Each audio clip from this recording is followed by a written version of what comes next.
Here is a video to review your PowerPoint on 6.4, which is all about gas exchange. I am not going to go through all of the understandings and skills, but they're in the first couple of slides. The do now activity, just to get you sort of focused on what we're discussing for the lesson, is like a meditation exercise about inhaling and exhaling. So take a minute to just time your breathing to what's going on with this picture. Exhale and inhale. And exhale.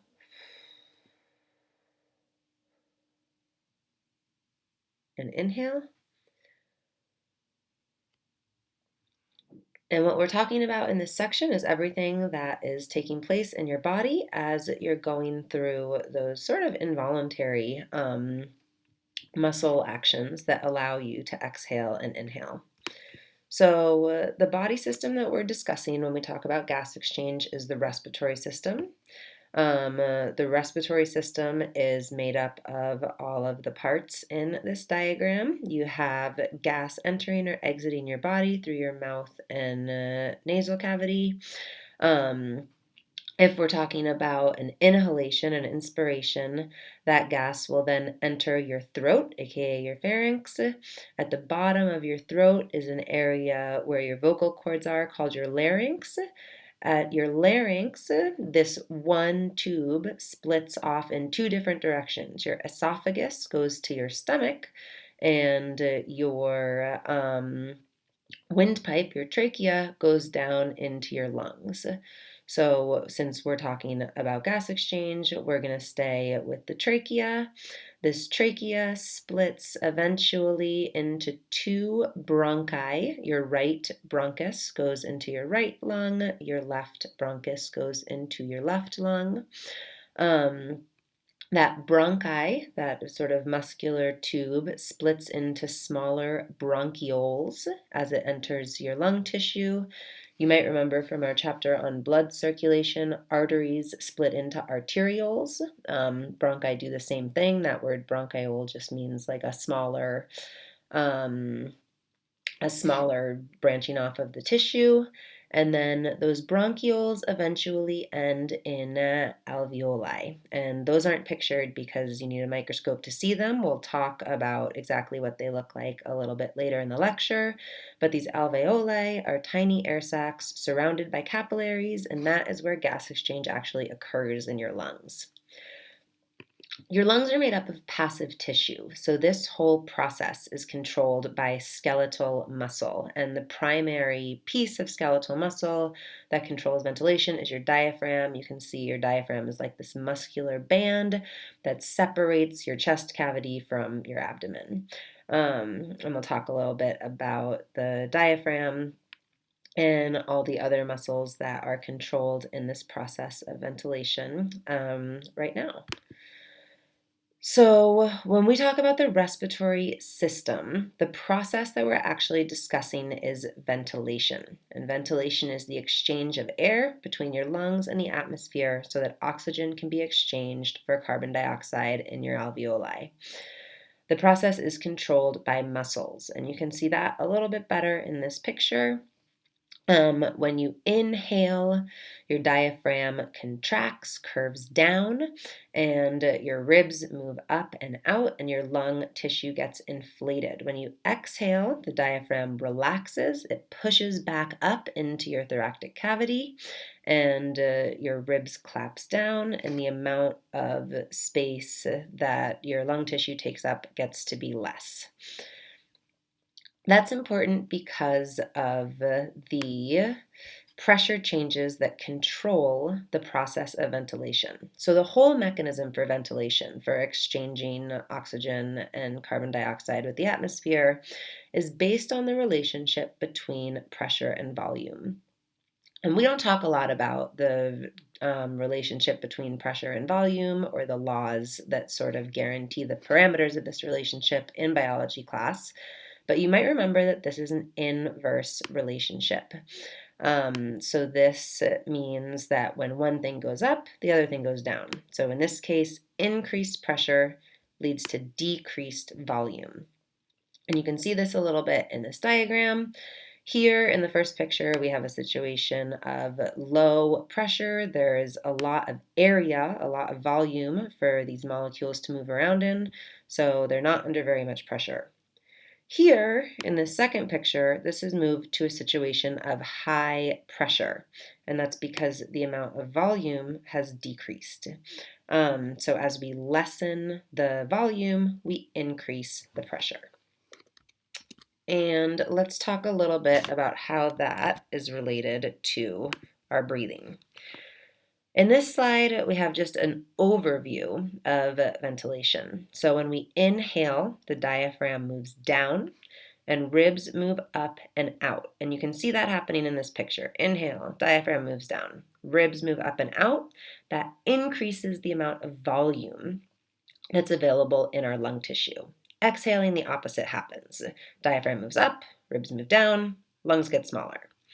So that change in the volume leads to changes in the pressure that force us to exchange air with our internal environment, or excuse me, our external environment, like the air that's around us in the atmosphere. So let's look a little bit at each step. This is an inhalation. If you're filling out the packet, maybe you want to pause right here and just fill out all of the little labels that are on here.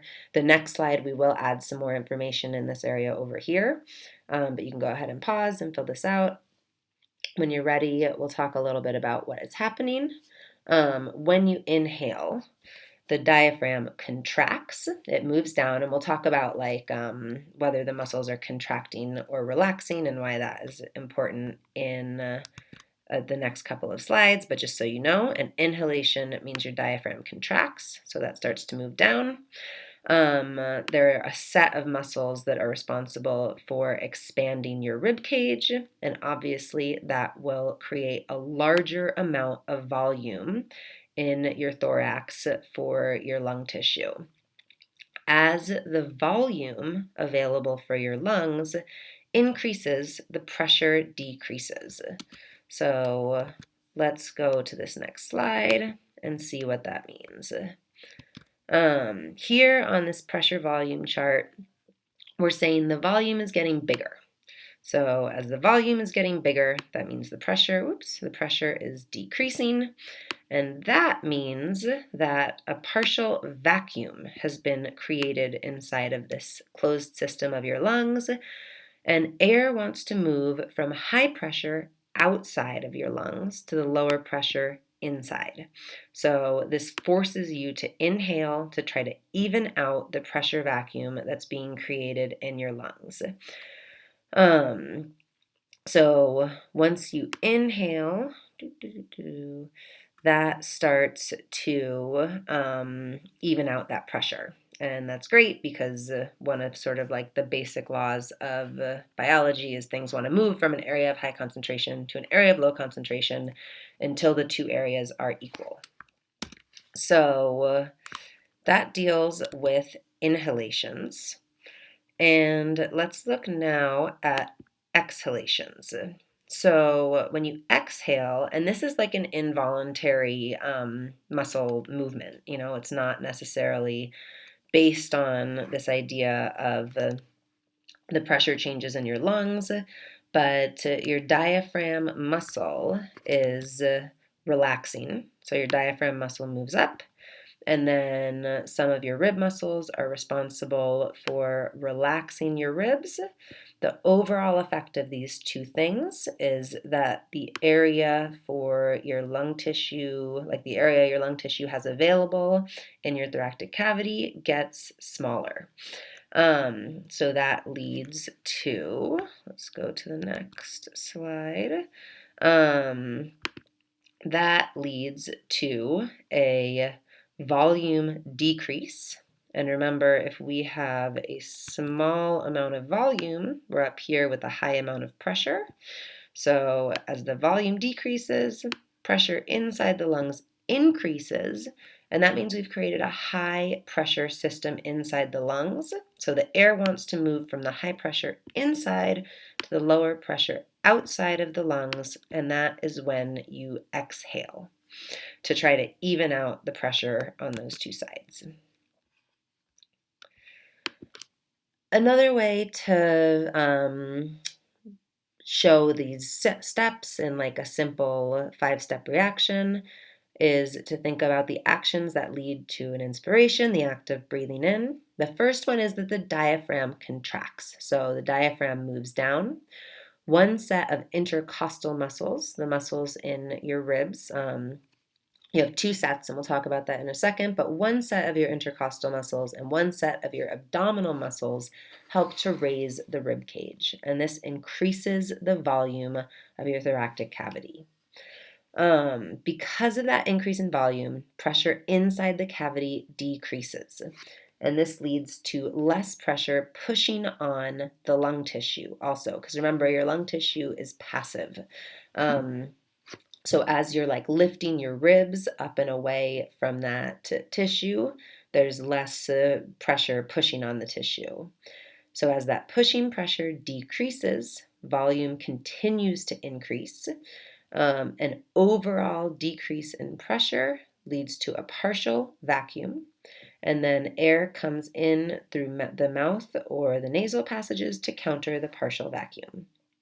So these steps might be a little bit confusing in here. And basically, the idea that you really need to understand is that you're going to increase the volume of your thorax, where your lungs are. And because of that increase in volume, there's a decrease in pressure. And then that decrease in pressure leads to a partial vacuum in your lungs. And that is what makes you inhale. So you have an increase in volume leading to a decrease in pressure, and then that decrease in pressure creates a partial vacuum where you want to even out the pressure between your external and internal environment, and that leads for you to inhale. And let's talk a little bit more about the muscles that are involved in this process. So we'll cover this again in section 11.2, but here's like a little introduction to your musculoskeletal system. Your muscles work in what we call antagonistic muscle pairs, and that means that your muscles come in sets of two, and when one of them is contracting, the other one is relaxing. And we see that happen in ventilation. So examples of the pairs of muscles that are working together in ventilation are, first of all, your diaphragm and your abdomen. When you inhale, your diaphragm contracts, so it contracts down and it pushes the abdominal wall out. And in order for the abdominal wall to move out, the abdominal wall has to relax. So it has to allow for the diaphragm to push it out. And this controls the movement of your diaphragm. You also have some movement in your rib cage, like we said. So you have two sets of muscles in your ribs, the ones that are on the outside of your ribs and the ones that are on the inside of your ribs. We call the ones on the outside of your ribs external intercostals, and the ones on the inside of your ribs internal intercostals. When you inhale, the external intercostals contract, and that makes sense because when the muscles on the outside of your ribs contract, they're going to pull your rib cage up and out. That means that in order for that movement to happen, your internal intercostals have to relax. They have to give that muscle tissue like some room to move up and out. And those are the two sets of antagonistic muscle pairs that control an inspiration. The opposite thing happens during an expiration, when you exhale. Your diaphragm relaxes, and that like pushes it back up into the dome of your thoracic cavity. And that means that your abs, your abdominal wall muscles, contract. So as your abdominal muscles contract, they force the diaphragm to relax and get pushed back up into your lung cavity. And that's what lessens the volume available in your lung cavity.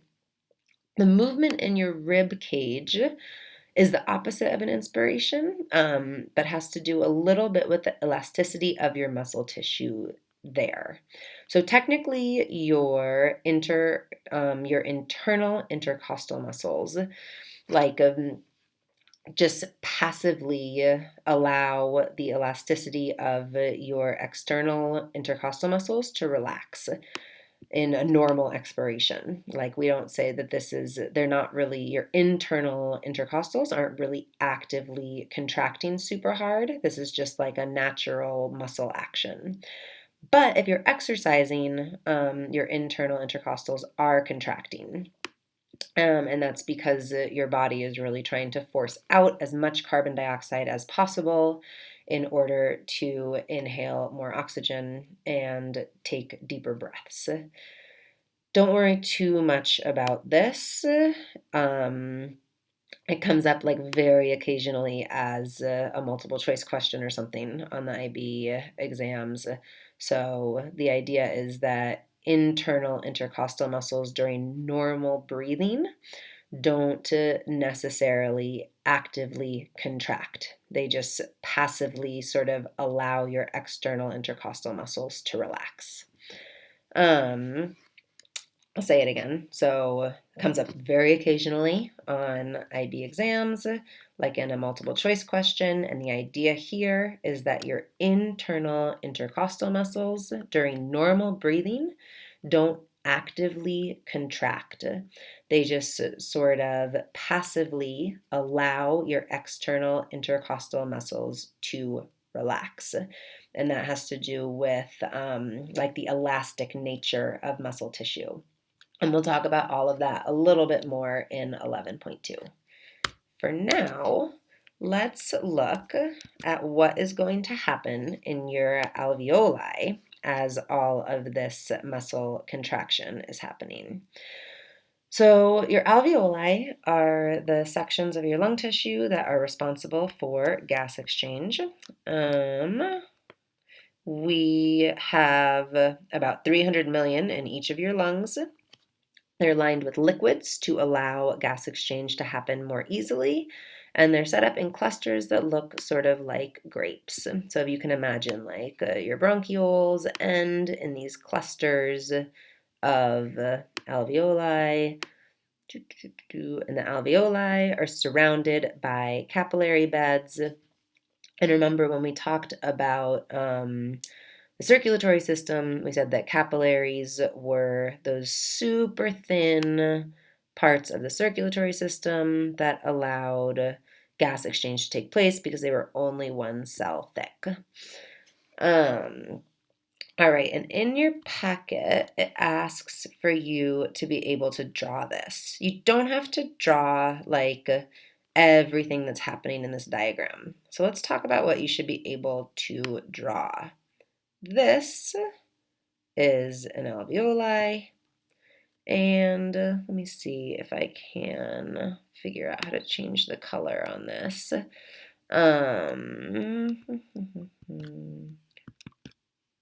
I might not be able to change the color on this. All right, we're going to stick with just one color. This around the outside of the alveoli is the capillary. And here, inside of the capillary, you can see these individual red blood cells moving through the capillary bed. So here, these little disky things are red blood cells. The outside layer is the capillary, and the inside layer is the alveoli. And what's happening here is an act of simple diffusion. So you have Deoxygenated blood with a ton of carbon dioxide that is coming into this capillary bed from the heart. And that carbon dioxide is getting pushed into these little alveoli sacs. Inside of the alveoli, there's a ton of oxygen, and there's not so much oxygen in the capillary bed at this point. So the oxygen is getting pushed out into the capillary, and then this capillary will bring that oxygenated blood back to the heart to get pumped through to the body, and your lungs will, your diaphragm will relax up into your thoracic cavity, and your lungs will expel those carbon dioxide molecules into the atmosphere. And let's talk a little bit more about exactly what is going on inside of these alveoli. So your alveoli are composed of two types of lung tissue cells. Pneumocytes are a fancy word for lung tissue cells. Type 1 is very thin with a large membrane surface area, and that is where the gas exchange takes place in your lungs. So you can see, like in this picture, this whole big long area is a type 1 cell. And that's great because the primary function of your alveoli are having that gas exchange take place. However, you also need to have sort of a moist environment for this to happen in. So you have another type of lung tissue cell that are more cube-shaped. You can see those ones here. And their primary function is to expel a surface lubricant to keep this tissue moist so that air and carbon dioxide and oxygen can exchange through the capillary bed and the lung tissue. I think that's all that I have to say about that. You should be familiar with the structure and function of each of these types of cells. So the structure and function are laid out here. These cells are related. So, for example, the type 1 cells are incapable of mitosis. They have to be replaced by type 2 mitosis if they are damaged or destroyed. So the type 2 cells are capable of mitosis and can differentiate to form type 1 cells, which is great. So that's like how over time lung tissue can repair itself. If you hear about like people that smoked for a long time, eventually after like 10 or 15 years, they start to get back some more healthy lung tissue because of this ability of type 2 pneumocytes to replace themselves. All right, let's keep going and talk a little bit now about problems with this system. So emphysema is one disease that you should be familiar with. Emphysema is a disease where alveoli are progressively destroyed. And you can see in this picture, we have normal alveoli here. And then when you have emphysema, the alveoli get bigger, they get sort of irregularly shaped. They start to have holes in them. And the problem with all of this is that gas exchange doesn't happen as effectively when you decrease the surface area of these little cells. So overall, that leads to a lot of trouble breathing. Treatments include bronchodilators, inhalers, oxygen therapy, and you can make some changes in your lifestyle to sort of adhere to having a little bit more shortness of breath. But emphysema is a bummer. It is a chronic obstructive pulmonary disease. A lot of people that smoke experience emphysema. You can also get it from like air pollution and dust, coal dust, not like regular dust, or like manufacturing fumes and stuff that is not supposed to be in the air that you're breathing. Another big disease that we deal with in the respiratory system is lung cancer. Lung cancer is obviously caused by a cancerous growth. Cancerous growths are often caused by carcinogens, which is just a fancy name for anything that has been found to promote unhealthy division of cells, cancerous division of cells in your body. There are a lot of carcinogens found in different types of manufacturing fumes and in cigarette smoke.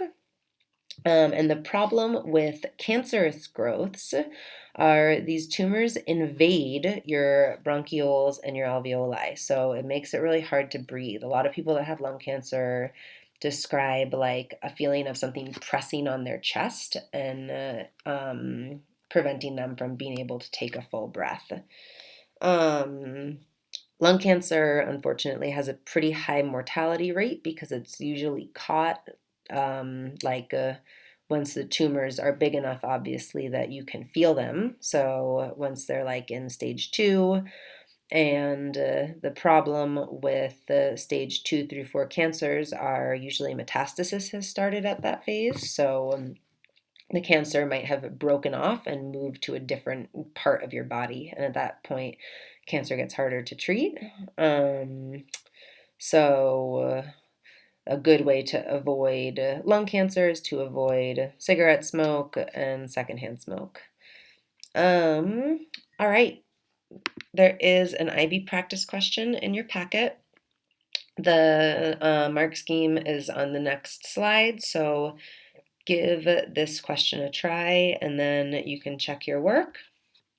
Any questions that you have after trying the practice question might be answered by looking over the textbook section, 6.4. There's also, if you're interested, the last slide of this presentation is a lung dissection video, so you can just get like a closer look at some of the tissues that we're talking about. And I hope that is helpful in your review of 6.4. We can go over any questions that you guys have once we are all back together. Have a great day.